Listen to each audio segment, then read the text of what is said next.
now move to questioning. The chair recognizes the gentleman from Ohio, Mr. Balderson, the vice chairman of the subcommittee, for 5 minutes. Thank you, Mr. Chairman. Thank you all again for being here.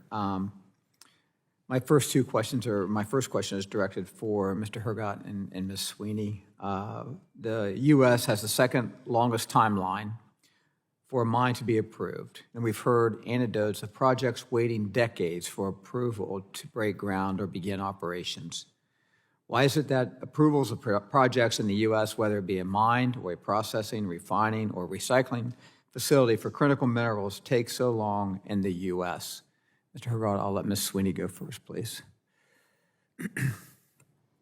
Ladies first. Thank you so much. One of the main reasons is lack of coordination amongst the various agencies that are involved in the permitting process. Most mining projects will require a variety of permits. We've had member companies that have had mines that require over 90 permits. So there's a lot of coordination. I think another problem is we have the statute of limitations for NEPA is 6 years. It's way too long. The litigation component adds decades or can add decades to the permitting process. Thank you. Mr. Hergott. Too many decision makers spread across too many parts of the country that are not equipped to deal with the modern technological advances and projects that we're dealing with today.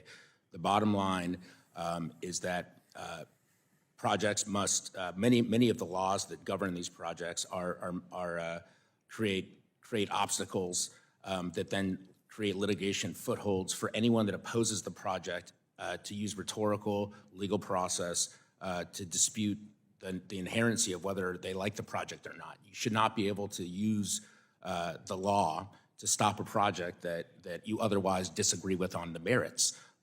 On balance, 80% of the projects that are sued in this country end up winning in court, but they're abandoned because they're insanguinated from capital. Anyone that's throwing capital in to build a pipeline, a mine, or any type of energy generation has got to be crazy at this point in the country.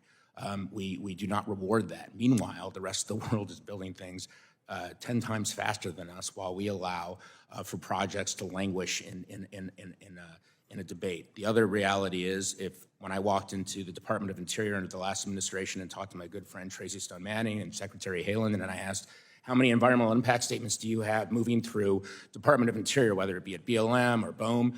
It took 4 weeks for them to come back with an answer, and even that was inaccurate. We have no transparency in this black box of a system. We're using legacy paper-based system to deal with some of the most complicated projects the world has ever seen. If Keystone Pipeline was $2.7 billion, the average project size now is about $6-7 billion, and we're still using a calculator to deal with things that we should be using AI and technology for. I could go on, but I don't want to waste any more of your time. Well, and thank you. You answered part of my follow-up question, and Ms. Sweeney, I'll let you also answer my follow-up. Excuse me.